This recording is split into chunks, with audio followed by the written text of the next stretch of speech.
Hi, this is Jack Westman for ESCAnews.com, still here in Cologne, Germany for the final day of the ESL One CSGO Championships. Joining me is Xyp9x, pronounced incorrectly once again, from Team Dignitas, who have just been knocked out in the semi-final game against Fnatic. First of all, what's your immediate reaction? I'm a bit disappointed about our performance on Dust 2. Because I thought we were well prepared for them. Like, we knew what they were gonna do. We played an official match against them on ESEA, and they did the exact same thing, but we couldn't close down on it. So, yeah, I don't know. The overpass map was like in our bag, but we threw it away. At least I think so. Yeah. Okay, so yeah. We'll come back to the semi-final game just very shortly. Let's jump back to the group matches. So you beat Vox Eminor 16-9. You had a tough game against Cloud9 in the kind of upper bracket of the group. Ended up losing 16-14 despite some amazing play. What went wrong in the Cloud9 game in those final two rounds? Yeah, exactly. The final two rounds. I don't know, like, communication was a big part of it. When I was in the corner between the two boxes, I couldn't hear Hiko because of all the noise. Yeah. And I thought Dupree had me in the back because he was in CPL. I don't know if you call it that. But yeah, I just thought he had me, and then it went horribly wrong, and some guys defused the bomb without us knowing it. Yeah. How much can you hear when you're up on that stage? Is it very much like ESWC? You can't hear footsteps unless they're right next to you? It was better the next day because I can't remember. I think there was a show going on like to the left side, so there was a lot of noise. So the next day it was okay. Yeah. Right. Varies depending on what's happening around you. And then your final group stage match was against Titan, who you beat 16-1. Obviously, not many teams expect to beat Titan 16-1. No. What went so well for you on Nuke?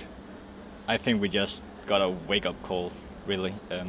Yeah. Normally we are very disappointed at, or we can come back from like losses, such as versus Cloud9. But we managed to come back, and like we actually believed, like it was more like we fake pep talk ourselves up, but it worked. Like yeah, I don't know. We just had a great teacher side, I guess, as always on Nuke. Yeah. And Titan played a bit sloppy, I think, on the yard, letting Fetish get a lot of kills. Yeah, they didn't even commit to anything. They just ran out and got peaked. Right. Well, of course, you're known for your strong CT play, and against Epsilon we saw just that. You beat them in 2 straight maps, 16 on Dust 2 and 16-8 on Overpass. You've played Overpass a couple of times here in the tournament. Do you feel you're pretty strong on the new maps? I feel we can the basics of the maps, or not cobblestone. Yeah, Cobblepass. Yeah, cobblestone, because we didn't play that. But Overpass, I think we can like a lot of tricks, and like we don't have any set smokes or so, but we have like the team play and rotations and such. So, and every team really has only that. They probably have some smokes, but it really just comes down to who is the better on the day and who has the greatest aim on these maps. And it's also a bit random, I think, but that's another discussion. You're not the first player to say that. Yeah. The Overpass map pick was Fnatic's choice of map. Yeah. Do you think that's because they'd seen you play it the day before and it was kind of an anti-pick specifically for you?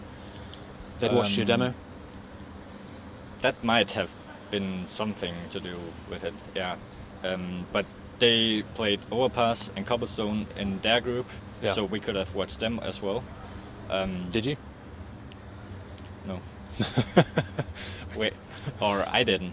I think some of the other guys did. Okay. But on Overpass, it's like I don't think anyone really plays like set strategies. They just go around, and so if you watch a demo, you might be like, oh, they are coming here when they do this, and by watching that demo, you might be forcing your head to actually think like that. So I don't think it's great to watch that demo, and that's why I didn't watch it. I didn't have time as well. We were kind of late home yesterday because we had a lot of stuff to do yesterday. So yeah. Is I missing? Am I missing anything? No, that's okay. Nothing more to add. No. Okay.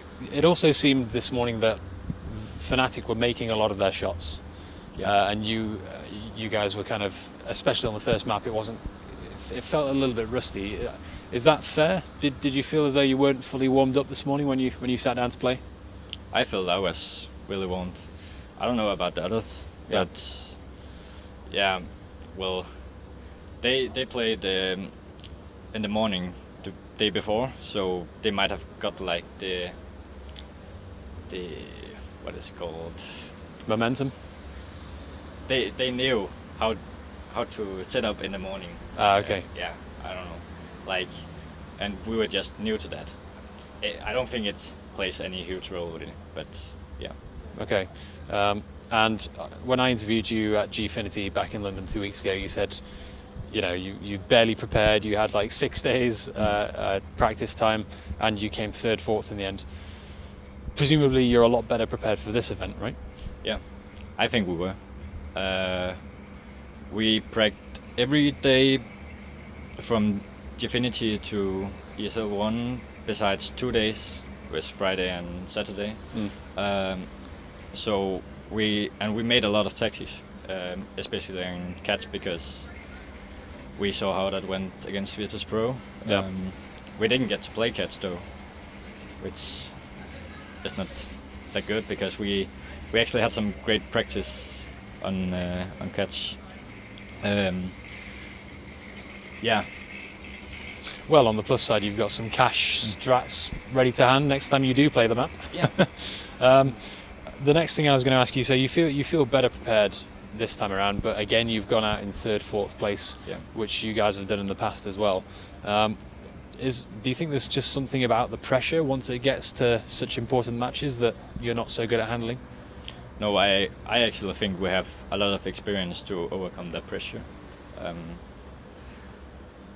We have a new player, Icy, of course. So, I mean, he doesn't have that much experience, so he can get affected by it. But I don't think it's a huge problem. I just think it comes down to